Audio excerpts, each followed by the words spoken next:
Today's horror manga dubbed narration is Second-Hand Record by Junji Ito. I'd like to take this time to give a very special thanks to Faye Fairy Audio for agreeing to collaborate with this video. Check them out in the description below as well as pinned in the top comment. Anyways, let's get right into Junji Ito's Second-Hand Record. There is a record so legendary that people question where it came from. Some claim that it was dropped from gods, that an angel dropped it. Well, how about you? Would you like to listen to it one more time? Our story opens of two girls sitting together, listening to a record. The record blares throughout the room as the two of them sit in tranquility listening. But little did they know that tranquility would not last for long. The record ends, and the two of them look at one another. She sits up, moves toward the record player, and returns the record to its sleeve. She asks Ogawa if she can make a recording of it for her, but Ogawa simply responds, "No, sorry, I won't." It's not as if copying it will degrade it. Yeah, sorry. I'm not being mean.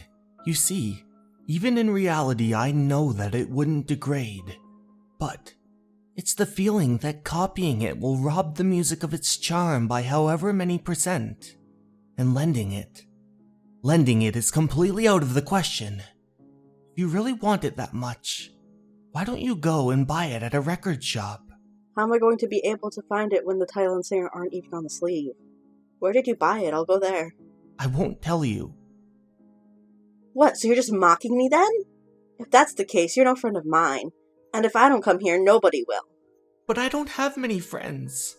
I'm not like you. And did you just come to my house in order to listen to this record? It's not just that. I came to gawk at a strange person who listens to analog records even now, in the CD era. Go home already then. I'm going back home, and I won't be coming back. And who the hell would lend something to you anyway? This record is more precious than my own life. What? It's gone! Nakayama must have stole it! I won't allow it. And so, she ran as fast as she could, trying to catch up to Nakayama, until... Wait! The record! Give it back! Ah! I said wait! She swiftly ran around the wall. I said stop! Ow! Ouch. I was just borrowing it, and you threw a rock at me? How cruel. I know you're lying. You were going to steal it. You've always been this way. You steal the things you want, even if they belong to someone else. Ugh, you're such a sad person. So, give it back to me, and I'll be nice and not tell the police. Though, it might get around at school. But Nakayama had different plans. She reached for a nearby rock. Hey, give it back, you thief! And then... Hey! Huh? Ogawa passed out onto the ground. Ogawa?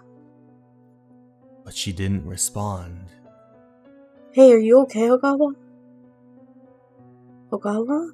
But no matter how much she called, still no reply. She's dead. In a panic, she quickly looked around. She saw a nearby blanket and planned what she had to do. First, she grabbed Ogawa's body, dragging it across that alleyway and into the corner. Then, she looked over to make sure nobody was watching, ran toward the blanket and grabbed it. She placed it over Ogawa to cover her up. I'm sorry, I just wanted the record so badly. I'm sorry. Please don't bear a grudge. That was when, from underneath the cover, she heard Ogawa humming the beat of that same record. She couldn't believe what she was hearing. What did you say just now? But the more she thought to herself, the more she realized she probably had just imagined it. But as she walked away, the beat continued. She stared at Ogawa's body for a brief moment, trying to make heads or tails of what was going on. And then she realized that she may still be alive. But the humming didn't stop. Don't be so selfish. Since you're so pitiful, I'll return it to you after I make a copy. The next day, A record player? I'm sorry. It broke just the other day. It's already been thrown out without repairing it. Taiko said hers was broken too. I can't think of anyone else who would have one. You can bring one in for me to repair if you like. That's fine, thanks. Then she decided to go to a local music store. But the story was very much the same. I'm sorry. Unfortunately, we do not have analog devices here anymore. She exited the store in disappointment. She wanted to listen to the record. Right now. That sweet, heart-rending record. She explained that since the day she had heard that song in her room by chance, it wouldn't leave her head. It was a song unlike any song she had ever heard. The female singer was unemotional, with a strange intonation in her voice. And then, the song would begin. A song without lyrics that fades out in the end like sleep. She began to visit Ogawa's place incessantly. The more she listened, the more she wanted this record. But she was in a situation where she didn't even know the singer's name. At record stores, she would try humming the melody, but the employees had no idea. It was definitely a song long forgotten by time. Did no one understand how good it was? And now, after having killed Ogawa, she finally had her hands on the record. She was missing a player. She couldn't listen to that tranquil beat without it. And then, just like magic, she came across a used record store. She entered inside. What? You want me to put on your record? No, absolutely no playing of records that aren't on sale here. Please, just playing it once is enough. Absolutely not. Huh? You, that record, what on earth? That sleeve. This is unmistakable. That's a record from the store, without a doubt. And on top of that, it wasn't for sale. Hey, did you steal it? Stole it? No way, it wasn't me. So, then why do you have it? There's only one of them in all of Japan. That record is more important than my own life. A few months ago, I put it on, and after it finished, it was stolen from this player. Come to think of it, inside the store that day, there was only one girl. Was that you? So give it back. If you give it back, I'll be nice and not tell the police. Hey! Hey, let go of me! You! Wait! Somebody! Stop that girl! In that moment, she realized that the reason Ogawa hadn't told her where she got the record from was because she had stolen it. She ran toward a nearby store and quickly slipped inside. Upon entering, she heard a tune.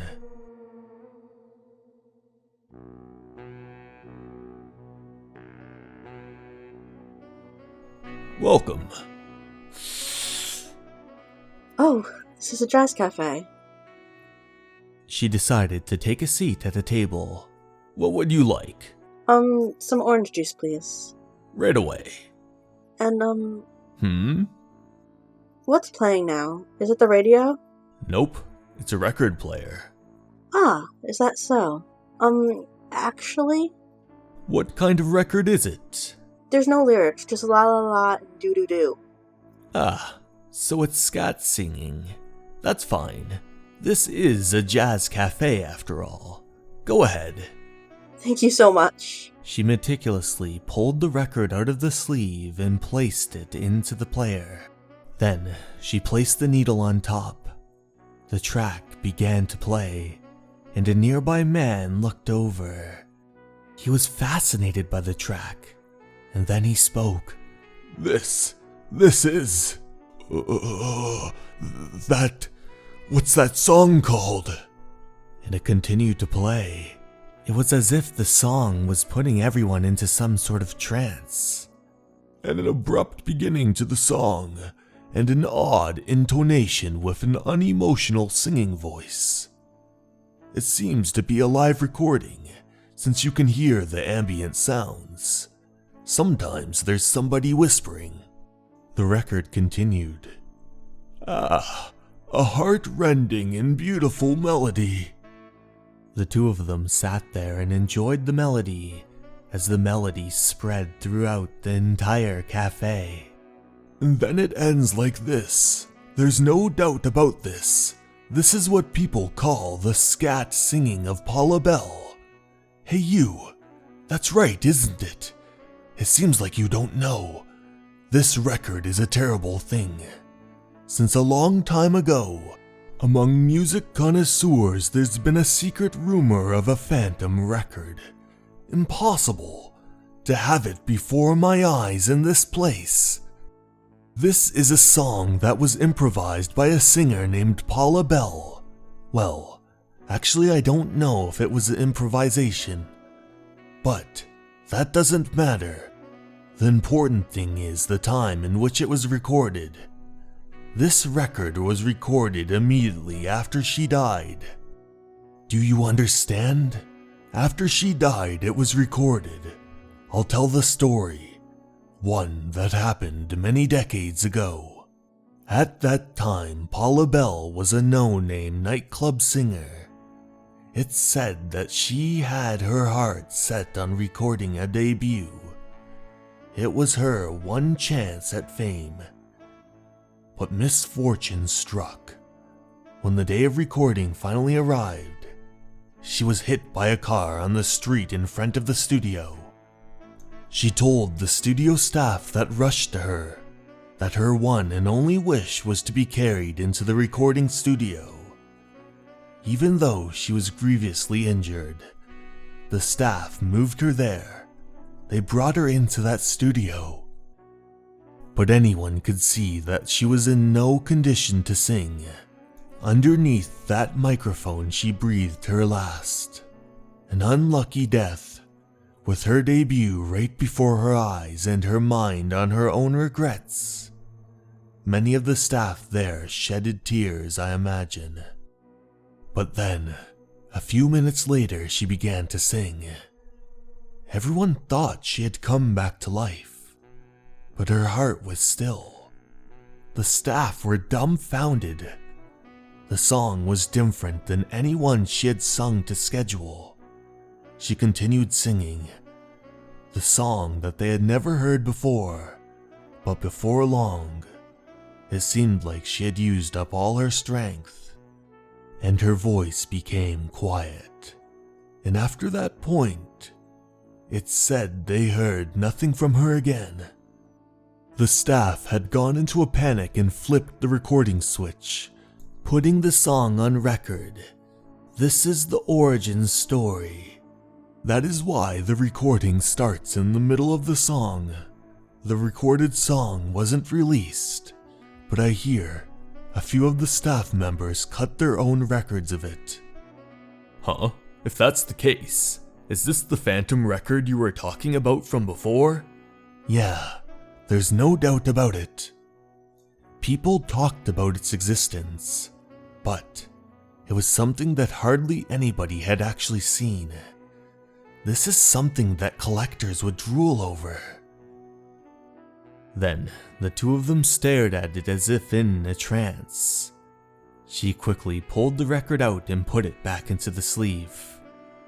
Thank you very much. I'm grateful for your help. Oh, are you going home already?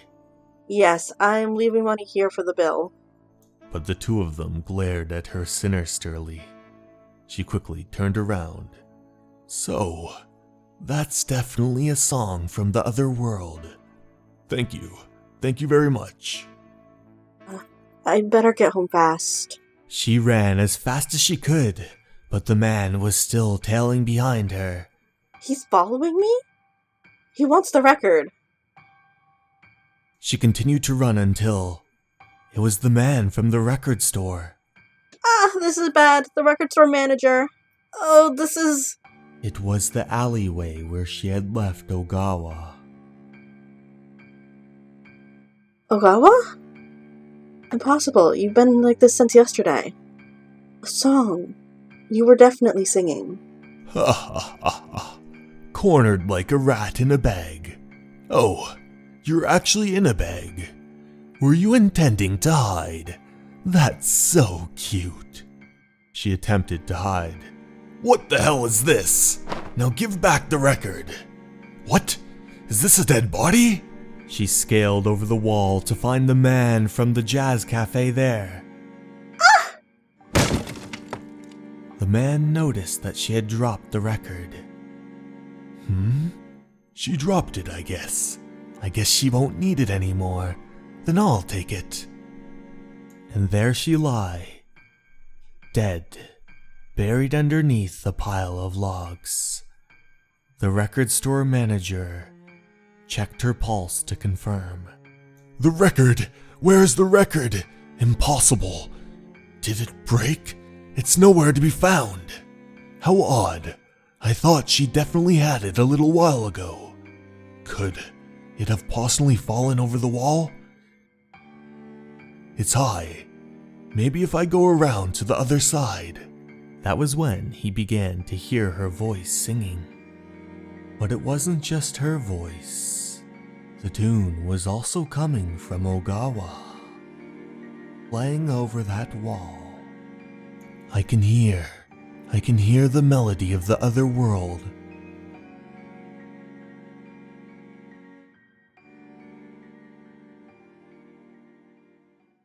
Hey everyone, thank you so much for watching. I'd like to give a special thanks to my Patreons, Sarah DeJesus, Motosurf, and Cleo. I hope you enjoyed the video, and remember, you're important and you matter. Have a good night, everyone. Goodbye.